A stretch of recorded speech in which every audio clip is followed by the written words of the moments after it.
Semua manusia pasti akan menuju kepada kematian. Kita semua akan masuk ke dalam kubur. Cuma pertanyaannya, apakah kita nanti di dalam kubur selamat dari siksaan kubur, ataukah kita tidak selamat dari siksaan kubur? Kalau kita ingin selamat dari siksaan kubur, maka kita perhatikan baik-baik. Kita mendengarkan khutbah ini dengan hati, jangan hanya dengan telinga. Karena insya Allah kalau kita mendengarkan khutbah ini dengan hati, maka kita akan mendapatkan manfaat.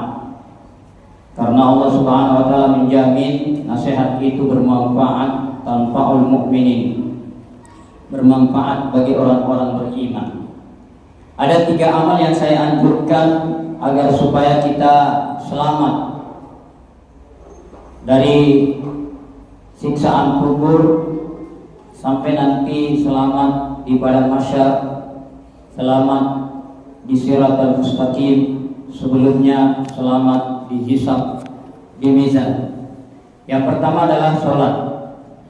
Sholat ada 2 macam, sholat wajib dan sholat sunat. Yang saya maksudkan di sini untuk menyelamatkan kita adalah sholat wajib. Jangan sampai kita rajin sholat sunat, tapi sholat wajibnya berantakan. Ada beberapa catatan dari beberapa kitab-kitab, terutama kitab yang kami pelajari di pesantren. Ada kitab namanya Safinatun Najah, syarahnya namanya Kashifatus Saja, dan syarah-syarah yang lain. Di situ dijelaskan bahwa membaca surah Al-Fatihah itu harus dengan cara yang benar. Banyak orang yang terbiasa membaca surah Al-Fatihah tapi bacaannya salah. Jadi kita harus memperbaiki bacaan surah Al-Fatihah. Termasuk diantaranya adalah tasdidnya harus jelas. Ada ayat di dalam surah Al-Fatihah, iyyaka na'budu wa iyyaka nasta'in. Itu kalau tasdidnya benar, itu artinya hanya kepada Engkaulah ya Allah kami menyembah, dan hanya kepadamu-lah kami meminta pertolongan. Namun kalau tasdidnya tidak benar, dia membaca iyyaka na'budu wa iyyaka nasta'in, maka itu artinya dia menyembah kepada cahaya matahari. Jadi kita perlu memperbaiki bacaan surah Al-Fatihah. Makanya kita perlu belajar mengaji makharijul huruf, terutama bacaan yang kita akan baca di dalam sholat. Sholat itu wajib, maka bacaan yang wajib dibaca adalah surah Al-Fatihah dan juga tahiyat, itu wajib diperbaiki. Kemudian catatan yang kedua adalah kita jangan membaca bacaan, terutama bacaan yang wajib, Fatihah, tahiyat, itu dalam hati, tanpa gerakan mulut. Kalau ada orang yang sholat selama 70 tahun atau 60 tahun, 50 tahun, sholatnya tanpa menggerakkan mulutnya, bacaan Fatihahnya, bacaan tahiyatnya di dalam hati, tanpa ada gerakan mulut, maka sholatnya menurut fikih tidak sah. Tidak sah, tidak diterima sholatnya orang seperti itu. Walaupun mungkin dia menganggap dirinya sudah makrifah, sudah tingkat tinggi, sudah mengenal Allah. Banyak di luar sana sudah menganggap dirinya tingkat tinggi, sudah memahami hakikat, tetapi ketika ditanya tentang fikih, dia tidak memahami. Termasuk diantaranya sholatnya tidak sah karena dia tidak sesuai dengan fikih. Membaca bacaan Fatihah, tahiyat, mulut harus bergerak. Harus bergerak, bahkan fikih mengatakan dianjurkan minimal kita mendengar sendiri bacaan kita. Jadi wajib kita memperhatikan sholat kita. Karena di akhirat nanti inilah yang pertama kali nanti yang akan dihisab. Siapa yang tidak bagus sholatnya, maka jangan harap untuk selamat daripada siksaan kubur. Tapi ada sebagian kelompok tidak mempercayai siksaan kubur. Alasannya karena hari kiamat belum terjadi. Ini pakai logika akal. Hari kiamat belum terjadi. Kenapa harus ada pengadilan sebelum hari kiamat? Ini masuk akal juga. Kita tidak boleh menggunakan lebih dahulu akal kalau ada dalil. Kita ini beragama dalil dulu, baru akal. Jadi masuk akal juga kalau memang kita mau pakai itu. Hari kiamat belum terjadi, belum pemeriksaan. Kenapa harus ada siksaan? Jawabannya, sesungguhnya terjadi juga hal seperti itu di zaman Rasulullah. Sahabat Ali bin Abi Thalib mengatakan dalam kitab tafsir Al-Qurtubi bahwa dulu kami selalu memperbincangkan masalah siksaan kubur. Namun setelah turun surah Al-Kautsar ayat 1 sampai 4, Alhaakumut takadzur hatta zurtumul maqabir kalla sawfa ta'lamun tsumma kalla sawfa ta'lamun. Maka kami tidak memperbincangkan lagi masalah siksaan kubur karena sudah jelas. Alhaakumut takadzur, kalian dilalaikan oleh memperbanyak harta, mengejar kemewahan, mengejar kekayaan, mengejar kehidupan, mengejar segala-galanya, jabatan, sampai kalian lupa hatta zurtumul makabir, sampai kalian masuk ke dalam kubur. Jadi sudah pasti. Kalla sawfa ta'lamun. Abdullah bin Abbas menafsirkan bahwa kalla sawfa ta'lamun, nanti manusia akan ditanya di dalam kubur. Dalilnya sudah jelas. Kemudian riwayat Muslim sahih, riwayat Muslim bahwa Rasulullah SAW menganjurkan umatnya supaya sebelum memberi salam, setelah dia tahiyat, sebelum memberi salam berlindung pada 4 hal, yaitu Allahumma inni a'udzubika min azabi jahannam wa a'udzubika min azabil qabr wa a'udzubika min fitnati mahya wal mamat wa a'udzubika min fitnati masiihid dajjal. Berlindung dari 4 hal, dari azab neraka jahanam, dari siksaan kubur, dari fitnah hidup dan mati, dan dari fitnah al-masih ad-dajjal. Kalau Rasulullah menyuruh kita berlindung dan beliau juga melakukannya, masa Rasulullah berlindung dari sesuatu yang tidak ada? Berarti logikanya Rasulullah bodoh. Padahal 4 sifat daripada Rasul itu termasuk diantaranya adalah fatana, cerdas. Tidak mungkin Rasulullah bodoh. Dia meminta perlindungan dari sesuatu yang tidak ada. Makanya ulama mengatakan siapa yang tidak percaya ada siksaan kubur, maka dia kufur. Dia keluar dari imannya.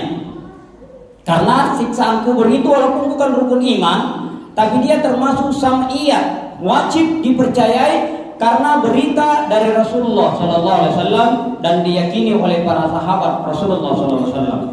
Jadi perbaiki sholat kita, karena sholat itu akan menjadi penolong nanti di dalam kubur dan di akhirat nanti. Siapa yang menyanyiakan sholat, tidak memperbaiki sholatnya, yang penting sholat saja, tidak mempelajari fikihnya, maka dia termasuk golongan orang-orang yang melalaikan sholat. Ma salakakum fi saqar? Qalu lam nakum minal musallin. Di akhirat nanti mereka ditanya, kenapa kamu dilemparkan ke dalam neraka saqar? Qalu lam nakum minal musallin. Kami tidak termasuk orang-orang yang mengerjakan sholat. Jadi termasuk orang-orang yang tidak sah sholatnya. Terus bagaimana dengan saudara-saudara kita yang orang-orang tua? Nah inilah masalahnya. Kalau tidak mau belajar, padahal ada pelajaran itu mudah dipelajari, ada YouTube, ada TikTok, tapi terlalu sibuk dengan yang lain, akhirnya yang wajib terlalaikan. Imam Ghazali mengatakan siapa yang sibuk dengan yang tidak benar, tidak penting, maka yang penting itu akan melalaikannya, akan menyebabkan dia lalai daripada hal-hal yang penting dan wajib dia pelajari. Jadi kaum muslimin rahimakumullah, belajarlah semampu kita. Walaupun Allah tidak akan membebani seseorang kecuali dengan kesanggupannya, dan Allah itu maha adil. Sekecil apapun ibadah kita tetap ada pahalanya. Kalau pahala yang kita cari, jangankan sholat, jangankan zikir, baca Quran. Kalau pahala yang kita cari, maka senyum kita, maka langkah-langkah kita di dalam mencari nafkah itu juga dapat pahala. Kaum muslimin rahimakumullah, yang kedua adalah kita mengerjakan amal yang terus ada pahalanya. Jadi ada 3 amal yang saya anjurkan. Yang pertama sholat. Usahakan ada amal yang terus mengalir pahalanya. Jangan pandang enteng.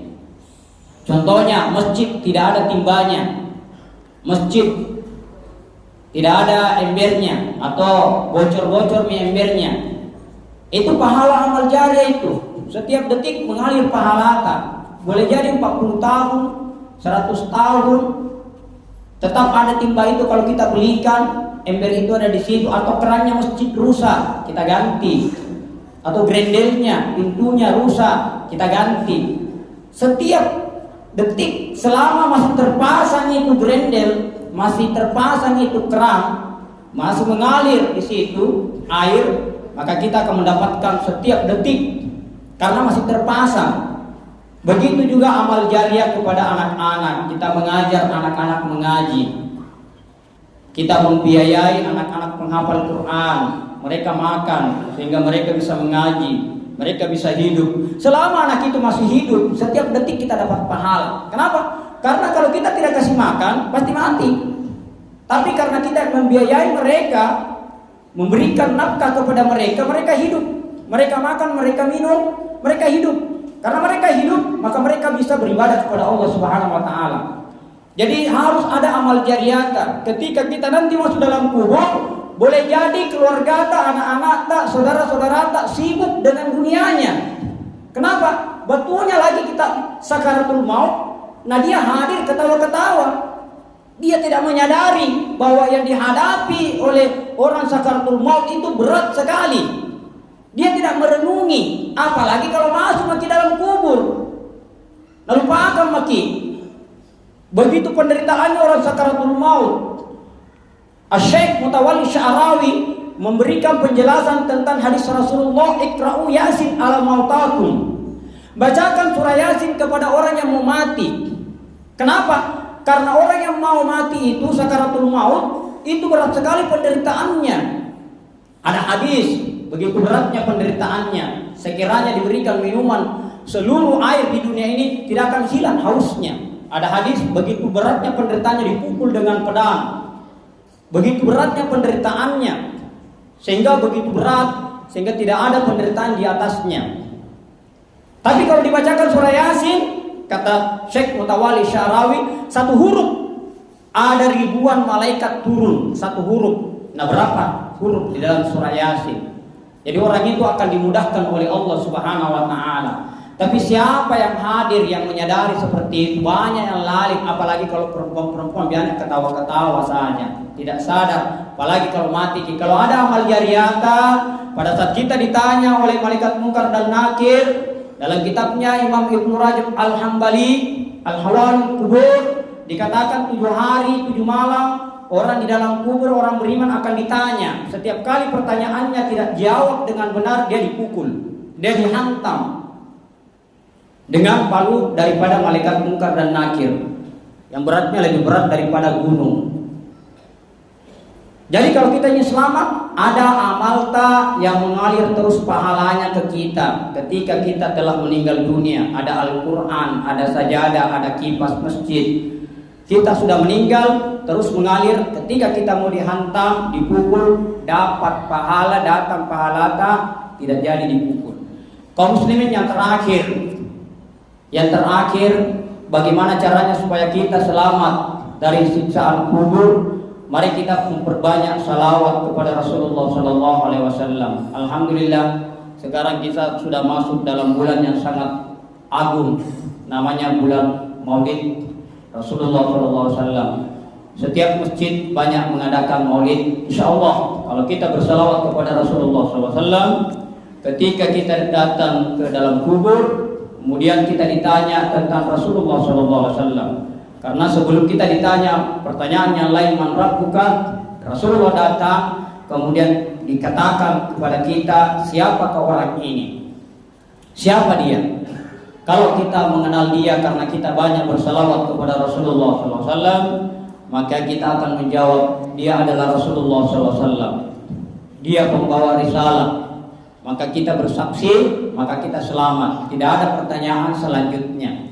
Kita diselamatkan. Tidak ada lagi pertanyaan 7 hari 7 malam. Kaum muslimin rahimakumullah, inilah kesempatan kita pada bulan ini. Mari kita ta'zim, memperingati, mengingat kembali kehidupan Rasulullah, perjuangan beliau.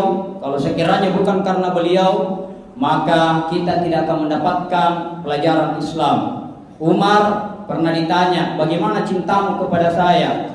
Maka Umar berkata, aku mencintaimu melebihi segala-galanya. Melebihi hartamu, ya, aku mencintaimu ya Rasulullah, melebihi hartaku. Melebihi ayah dan bundamu, ya, aku mencintaimu melebihi daripada ayah dan bundaku. Anak-anakmu, ya, seluruh manusia, ya.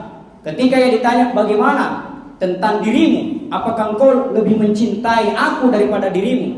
Maka Umar berkata, jangan dulu ya Rasulullah, tunggu dulu. Maka Umar berkata, biarkan saya dulu pergi ke sana. Maka dia mencari tempat.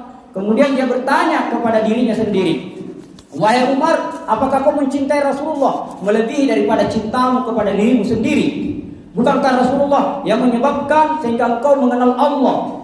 Bukankah Rasulullah menyebabkan kamu tadi kafir, kemudian kamu sekarang menyerahkan diri kepada Allah Subhanahu Wa Taala? Betul. Dia menjawab sendiri pertanyaannya. Betul.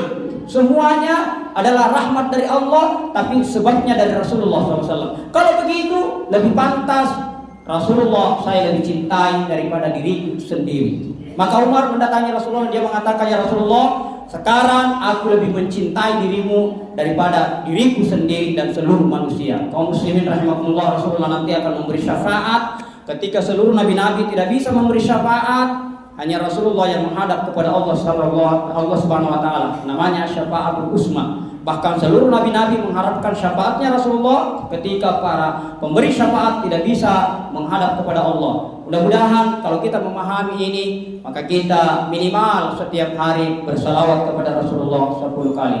Barakallahu li wa lakum fil Qur'anil azim wa nafa'ani wa iyyakum bima fihi